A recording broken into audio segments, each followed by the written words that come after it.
Welcome to CGTN, Mira. Thank you. Thank you so much for having me. In an increasingly polarized world, we have witnessed trade, digital tech, and international financial instruments being politicized, with the US and China as the world's two leading powers, increasingly seen as being in a rivalry. How do you see this perceived China-US rivalry or competition will impact global digital trade and framing of the laws that will govern the sector in the future?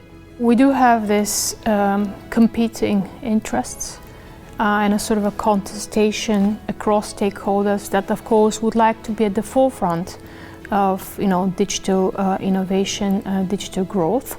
And what I find unfortunate in this sort of competition, let's put it in a positive way, is that some of the stakeholders actually use protectionist measures, targeting the other parties and protecting their own economy rather than opening up. So this is actually going very much against what the data-driven economy can enable, sort of this globalized market where a lot of countries can benefit. So there is a danger that is attached to this geopolitically driven protectionism. This contestation is overall unfortunate.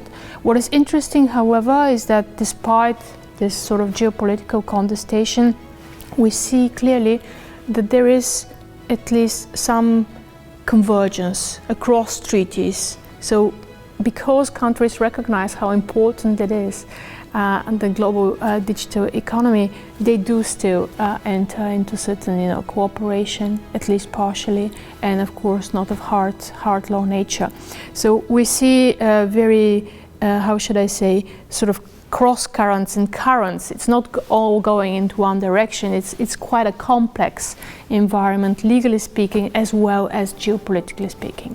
There has been a long-held perception in a large number of global South countries that the current international laws favors the West, as most of these global frameworks were developed by the Western countries in the post-World War era. How important it is to include the global South in framing of the frameworks that will govern the global digital trade? You're right that after the Second World War there has been some sort of a disbalance between Western countries in the global South, but this is now actually a good point in time to remedy this situation and make sure that this sort of regulatory framework and the economy itself is inclusive and open and takes into consideration the very specific interests and characteristics of the different countries. One also think about sequencing some of the obligations. So some developing countries are actually willing to agree on some of the provisions, but they say, well, we need more time to implement. I'm a lawyer, so I can say that law is flexible. So law can be designed in such a way that properly takes these interests into account and makes the framework inclusive and equitable. China, along with the US and European Union, are among the key players in the digital trade arena. From your vantage point, how do you perceive China's approach to digital trade rulemaking?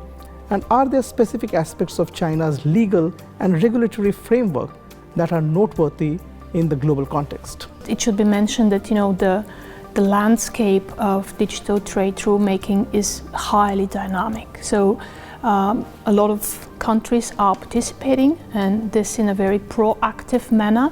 So you see not only the usual suspects like the United States and the European Union, but indeed all stakeholders across developing and developed countries. And China has positioned itself very recently, or maybe the past 5-6 years, but in a very proactive manner in this landscape. Of course, China has a very dense regulatory framework at home, and it has positioned itself on the international scene with the Regional Comprehensive Economic Partnership, the RCEP, which in some parts takes elements from the US and the EU model, like, as I mentioned, facilitation of digital trade. It also has commitments on data flows and a ban on localization measures, but those are linked to also protecting China's and all the RCEP parties' policy space, right? So in a lot of areas, still, governments can do basically a lot of things without violating their obligations under the treaty.